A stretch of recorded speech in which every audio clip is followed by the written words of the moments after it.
Assalamualaikum warahmatullahi wabarakatuh. Salam sejahtera bagi kita semua. Berjumpa lagi dengan saya Najla Fuadi pada kuliah hari ini. Nah, hari ini kita akan mengupas mengenai fungsi hidrologi. Hal-hal yang berkaitan dengan fungsi hidrologi suatu das itu kita akan bahas hari ini. Semoga semuanya tetap bersemangat ya untuk mengikuti materi kali ini. Hari ini kita akan membahas 3 pembahasan yang berkaitan dengan faktor yang ditelah dalam suatu das, yaitu ada input das yang berupa hujan, kemudian ada proses suatu das, dan juga output dari suatu das. Oke, sebelum kita jauh membahas mengenai materi fungsi hidrologi das hari ini, akan lebih baik saya terlebih dahulu akan menerangkan atau mengingatkan kembali mengenai pengertian atau definisi dari das itu sendiri. Das atau daerah aliran sungai itu merupakan daerah yang dibatasi oleh topografi secara alami, sehingga semua air hujan yang jatuh di atasnya akan mengalir melalui titik pembuangan atau outlet yang sama. Nah, jadi di sini bisa kita lihat dari gambar, kata kunci dari pengertian das ini sendiri itu ada 3 sebenarnya, yaitu daerah yang dibatasi oleh topografi yang terbentuk secara alami, kemudian di situ ada sumber air hujan yang jatuh, di mana yang air hujan ini ataupun air-air yang jatuh di suatu topografi yang terbentuk secara alami ini sendiri akan jatuh mengalir pada satu titik pembuangan atau outlet yang sama. Oke, selanjutnya yaitu faktor-faktor yang ditelaah dalam suatu daerah aliran sungai.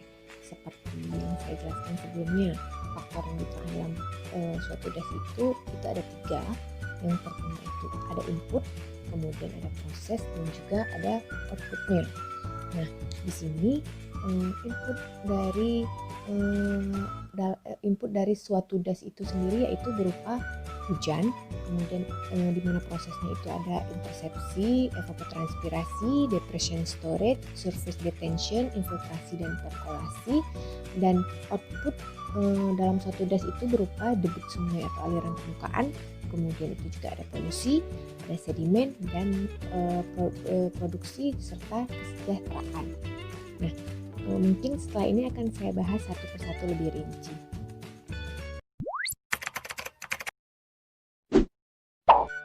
Yang pertama itu input das.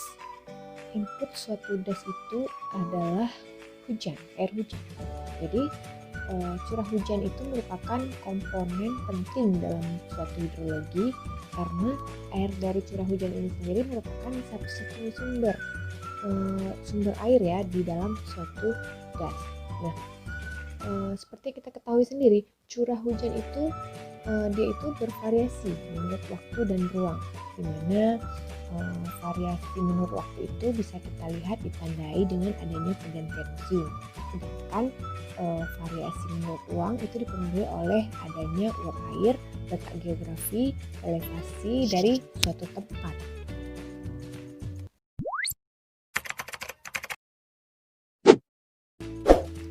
Oke, kita lanjut lagi ke faktor yang kedua yaitu proses das. Di sini yang pertama, proses das yang pertama yang akan saya bahas yaitu intersepsi. Dimana pengertian intersepsi ini sendiri yaitu bagian dari curah hujan yang ditahan oleh permukaan tanaman atau bangunan ataupun yang lainnya yang kemudian akan diuapkan kembali.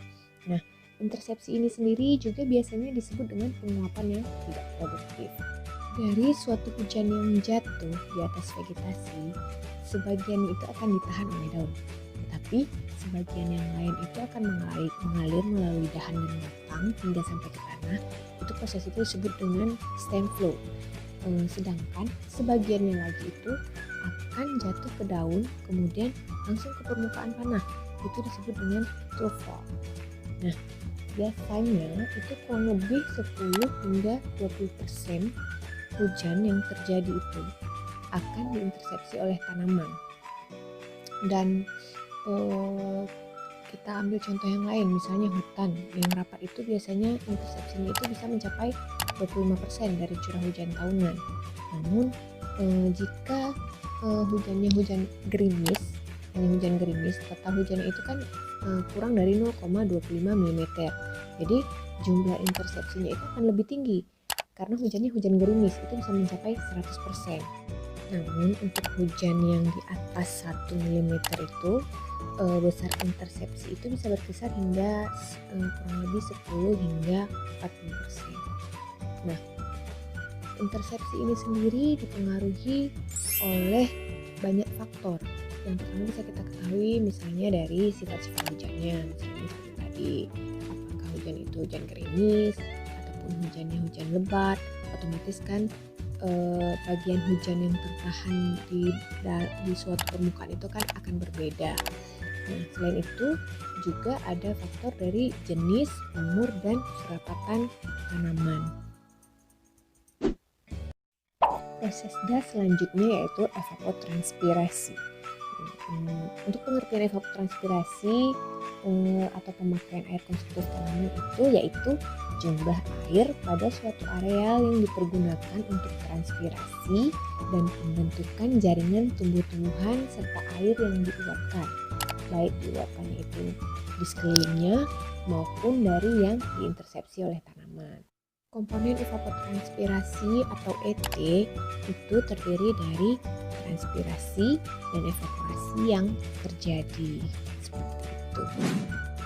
Proses das selanjutnya yaitu depression storage dan surface detention, di mana pengertian depression storage atau simpanan depresi itu merupakan hujan yang jatuh sampai ke permukaan tanah dan mungkin akan diinfiltrasikan dan juga mengalir di atas permukaan, atau bisa jadi juga tertahan dalam lekukan-lekukan atau depression yang kemudian akan diinfiltrasikan atau diuapkan kembali.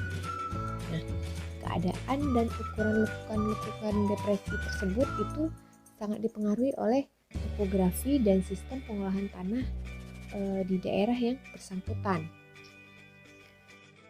Besarnya simpanan depresi ini sendiri tergantung pada permukaan. Misalnya itu secara umum dalam percobaan pada rumput-rumputan itu simpanan depresi bisa mencapai 6,25 hingga 12,5 mm. Akan tetapi lebih kecil pada jalan tempat parkir misalnya itu bisa hanya 1,56 sampai 3,12 mm. Selanjutnya surface detention. Pengertian dari surface detention yaitu ketinggian atau ketebalan cairan yang dibutuhkan pada suatu permukaan untuk dapat terjadinya aliran permukaan. Ini jelas ya, pengertian dari surface detention ini mungkin saya tidak akan membahas lebih lanjut lagi. Das yang selanjutnya yaitu infiltrasi, di mana pengertian infiltrasi ini merupakan proses masuknya air ke dalam tanah melalui permukaan tanah. Nah, infiltrasi ini dapat mempengaruhi sebaran waktu dan besarnya aliran permukaan yang akan terjadi. Nah, untuk faktor-faktor yang mempengaruhi infiltrasi ini sendiri itu tergantung pada yang pertama, distribusi ukuran pori. Itu semakin besar pori, maka besar laju infiltrasi itu akan semakin besar dan tergantung pada tekstur dan struktur tanah. Yang kedua, kadar air tanah pada saat permulaan awal terjadi infiltrasi. Semakin tinggi kadar air, maka akan semakin lambat laju infiltrasinya. Selanjutnya yang ketiga yaitu lamanya hujan atau kontak dengan air bebas pada permukaan tanah, di mana infiltrasi akan semakin lambat dengan pertambahan waktu infiltrasi. Yang keempat yaitu pengaruh dari lapisan-lapisan tanah, misalnya adanya lapisan kerak, itu dapat menurunkan infiltrasi. Kita lanjut lagi ke proses das yang terakhir yaitu perkolasi. Pengertian perkolasi adalah gerakan air ke bawah melalui tanah, terutama aliran ke bawah dalam keadaan tanah yang jenuh atau hampir jenuh. Nah, perkolasi tersebut merupakan kelanjutan dari proses infiltrasi, yaitu masuknya air dari permukaan tanah ke dalam tanah. Nah, apa sih bedanya antara infiltrasi dan perkolasi? Berikut akan saya jelaskan. Untuk infiltrasi sendiri merupakan air yang berada di sekitar daerah perakaran dan dia itu tersedia bagi tanaman sehingga dapat diserap oleh akar. Sedangkan perkolasi itu merupakan air yang berada di luar daerah perakaran. Nah, untuk faktor-faktor yang mempengaruhi laju perkolasi ini sangat dipengaruhi oleh tekstur tanah, lapisan topsoil, tinggi muka air tanah, dan juga topografi.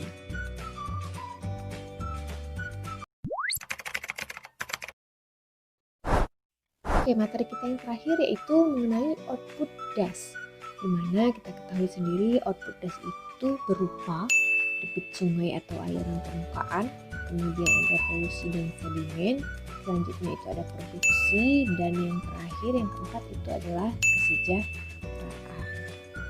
Jadi harus benar-benar dipahami ya bahwa das itu tidak hanya berkaitan dengan air ataupun daerah aliran sungai. Jadi makanya di sini ada output das itu tidak hanya debit aliran sungai, tetapi juga bisa berupa polusi, bisa juga berkaitan dengan produksi dan juga kesejahteraan dari masyarakat. Jadi das ini dia menyangkut masalah yang kompleks. Output das yang pertama yaitu debit sungai atau aliran permukaan, di mana pengertian dari aliran permukaan ini sendiri adalah air yang mengalir ke sungai, danau, laut, baik sebagai aliran permukaan atau surface flow maupun aliran bawah permukaan atau subsurface flow. Faktor-faktor yang mempengaruhi aliran permukaan ini sendiri ditentukan dari tipe presipitasinya yang pertama. Yang kedua itu bagaimana intensitas hujan. Yang ketiga itu lamanya hujan. Yang keempat distribusi hujannya seperti apa. Dan yang terakhir yaitu bagaimana kadar air tanah saat sebelum terjadinya hujan di daerah tersebut. Output das selanjutnya yaitu polusi, di mana seperti saya jelaskan sebelumnya, permasalahan das ini tidak hanya berkaitan dengan suatu aliran saja, tetapi permasalahan yang kompleks yang terjadi dalam suatu kehidupan. Jadi dalam das itu sendiri tidak hanya terbatas pada aliran air saja yang berada di dalam suatu sungai, tapi das ini juga ada aktivitas dari kehidupan kita sehari-hari. Misalnya di dalam suatu das itu ada kegiatan pertanian, ada kegiatan pabrik misalnya. Nah, di sini kan akan dihasilkan limbah, misalnya limbah pabrik atau limbah pertanian yang kemudian dialirkan baik langsung ataupun tidak langsung ke sungai-sungai atau laut yang menjadi outlet pembuangan dari suatu daerah aliran sungai. Selanjutnya output das berupa sedimen, di mana sedimen ini berupa tanah-tanah yang tererosi yang kemudian terbawa ke pembuangan dari das ini sendiri. Nah, selain sedimen juga dikenal dengan suspensi. Suspensi ini sendiri yaitu tanah yang melayang di permukaan air. Nah, mungkin untuk biar lebih jelasnya bisa dilihat pada gambar di mana yang bagian bawah merupakan sedimen atau tanah-tanah yang tererosi, sedangkan yang bagian atas ini merupakan suspensi atau tanah yang melayang di permukaan air. Oke, output das yang terakhir yaitu produksi dan kesejahteraan. Nah, seperti yang saya jelaskan sebelumnya, das itu berkaitan dengan tidak hanya pada bagian-bagian hidrologi, tapi juga berkaitan dengan sosial dan juga ekonomi dalam suatu kehidupan. Nah, di sini output das yang terakhir yaitu produksi dan kesejahteraan, di mana sebenarnya secara umum pengelolaan das itu merupakan kegiatan dari konservasi tanah dan air. Jadi kedua faktor ini merupakan hal yang diperhatikan dalam suatu pengelolaan das, di mana dapat dikatakan das itu dapat memberikan produksi yang baik ketika kita bisa menggunakan tanah sesuai dengan kemampuannya. Kemudian kita dapat melindungi dan memproteksi tanah dari segala faktor yang dapat merusaknya. Kemudian itu bisa kita juga mengurangi bahaya banjir dan sedimentasi. Kemudian hal ini semua akan mempengaruhi pada meningkatnya dan kita dapat mempertahankan kesuburan serta produktivitas dari suatu tanah, sehingga ujung-ujungnya itu berkaitan dengan keseluruhannya bisa meningkatkan dari kesejahteraan manusia. Oke, sekian pembahasan kita mengenai fungsi hidrologi hari ini. Mudah-mudahan dapat dimengerti. Terima kasih, tetap semangat untuk belajar. Sampai jumpa di pertemuan selanjutnya. Assalamualaikum warahmatullahi wabarakatuh.